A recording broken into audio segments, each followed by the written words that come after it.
Municipal కార్పొరేషన్లో అధికారం చేపట్టేందుకు కాంగ్రెస్ పార్టీ అర్హులు చేస్తోంది. ఆ పార్టీకి బద్ద వ్యతిరేకి అయిన బీజేపీతో కలిపి చేతులు కలిపినట్టు తెలుస్తోంది. ఇటు ఎంఐఎంతో దోస్తీ చేసి మున్సిపాలిటీ కార్పొరేషన్లలో అనైతిక పొత్తుకు తెరతీసింది. సీఎం రేవంత్ తీరుతో ఆ పార్టీ నేతలు కార్యకర్తలు ఆశ్చర్యపోతున్నారు. తమ పార్టీ బీజేపీతో కలవడం ఏంటని విస్మయం వ్యక్తం చేస్తున్నారు.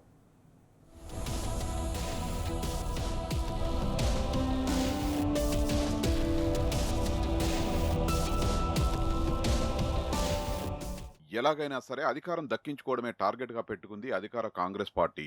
అందుకు పార్టీ విధి విధానాలు ఎజెండాతో పనిలేదంటోంది. బద్ద వ్యతిరేకైన బీజేపీ కలిపి చేతులు కలిపింది. మున్సిపల్ ఎన్నికల్లో కాంగ్రెస్ పార్టీ తీరును చూసి ఆ పార్టీ నేతలు ఆందోళన చెందే పరిస్థితి ఏర్పడింది. హంగ ఏర్పడ్డ మున్సిపాలిటీ కార్పొరేషన్లను ఎలాగైనా హస్తగతం చేసుకోవాలనుకుంటున్న కాంగ్రెస్ బీజేపీతో పొత్తుకు సిద్ధమైంది. బీఆర్ఎస్ ను నిలువరించాలని అనుకుంటున్న సీఎం రేవంత్ హంగ్ మున్సిపాలిటీలు బీఆర్ఎస్ గెలిచే అవకాశం ఉన్న మున్సిపాలిటీలపై కన్నేశారు. ఇప్పటికే బీజేపీలో తనకు అనుకూలంగా ఉన్న ముఖ్య నేతల వద్దకు తన దూతలుగా పలువురు మంత్రుల్ని పంపించారు. ఉమ్మడి ఆదిలాబాద్, నిజామాబాద్, మెదక్, మహబూబ్ నగర్, కరీంనగర్ జిల్లాల్లో కాంగ్రెస్ బీజేపీ ఇచ్చిపుచ్చుకునే ధోరణితో పనిచేయాలనే అవగాహనకు వచ్చినట్లు తెలిసింది. ఇందుకు సంబంధించి నిర్దిష్టమైన అవగాహన కుదుర్చుకున్నట్లు తెలుస్తోంది. బీజేపీతో ఒప్పందం చేసుకుంటే కనీసం 12 మున్సిపాలిటీలు ఒక కార్పొరేషన్ దక్కుతుందని కాంగ్రెస్ లెక్కలేసింది. బీజేపీతో పొత్తు పెట్టుకోవడం కాంగ్రెస్ పార్టీ మూల సిద్ధాంతానికి వ్యతిరేకం. అధికారం చేజిక్కించుకోవాలని భావిస్తున్న సీఎం రేవంత్ బీజేపీతో అనైతిక బంధానికి తెరతీశారు. కాంగ్రెస్ పార్టీకి అనేక మున్సిపాలిటీల్లో చైర్మన్, మేయర్ పదవులకు అవసరమైన మ్యాజిక్ ఫిగర్ రాలేదు. బీఆర్ఎస్ పార్టీకి ఆయా స్థానాలు దక్కకుండా చేసేందుకు బీజేపీతో లోపాయికారి ఒప్పందానికి తెరతీశారు.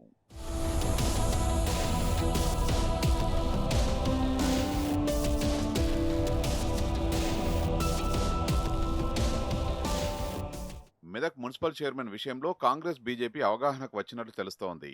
చైర్మన్, వైస్ చైర్మన్ పదవులు పంచుకోవాలని నిర్ణయించినట్లు తెలిసింది. ఇక్కడ బీఆర్ఎస్ పార్టీ 15 వార్డులు గెలుచుకుంది. కాంగ్రెస్ పార్టీ 14 వార్డులే గెలిచింది.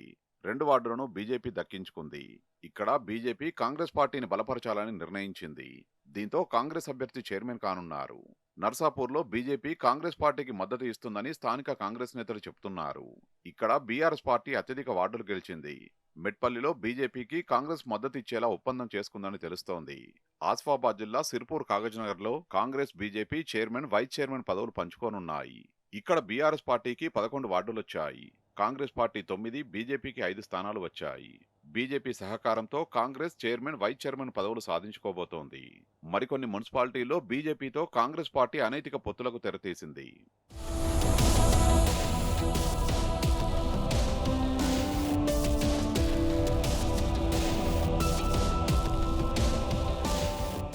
బీజేపీతో కాంగ్రెస్ కలవడంపై ఆ పార్టీ సీనియర్లు బగ్గుమంటున్నారు.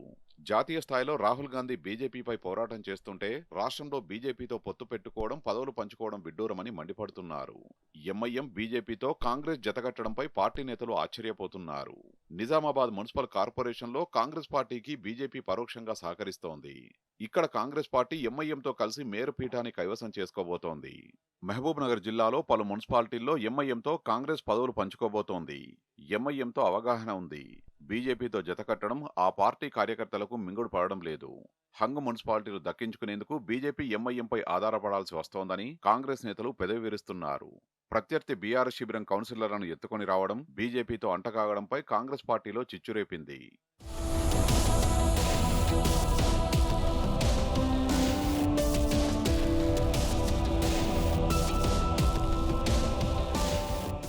తూప్రాన్లో బీజేపీ బీఫారంపై గెలిచిన 3 కౌన్సిలర్లను కాంగ్రెస్ శిబిరానికి తరలించినట్లు తెలిసింది. ఇక్కడ బీఆర్ఎస్ పార్టీకి 9 మంది కౌన్సిలర్ల మద్దతు ఉంది. కాంగ్రెస్ నుంచి 4, బీజేపీ నుంచి మరో 3 కౌన్సిలర్లు మాత్రమే గెలిచారు. ఏ రకంగా చూసినా ఇక్కడ బీఆర్ఎస్ గెలవడం ఖాయం. బీజేపీకి చెందిన ఓ ముఖ్య నేత చొరవ తీసుకుని 3 బీజేపీ కౌన్సిలర్లను కాంగ్రెస్ శిబిరానికి తరలించినట్లు తెలిసింది. చైర్మన్ ఎన్నిక సమయానికి బీఆర్ఎస్ కు చైర్మన్ పదవి రాకుండా అడ్డుకోవాలని యత్నిస్తోంది. బీజేపీ, కాంగ్రెస్ కలిసి 7 సభ్యుల బలంతో పదవి దక్కించుకునేందుకు కాంగ్రెస్ ముఖ్య నేత, బీజేపీ ముఖ్య నేత కలిసి వ్యూహం రచించినట్టు తెలిసింది.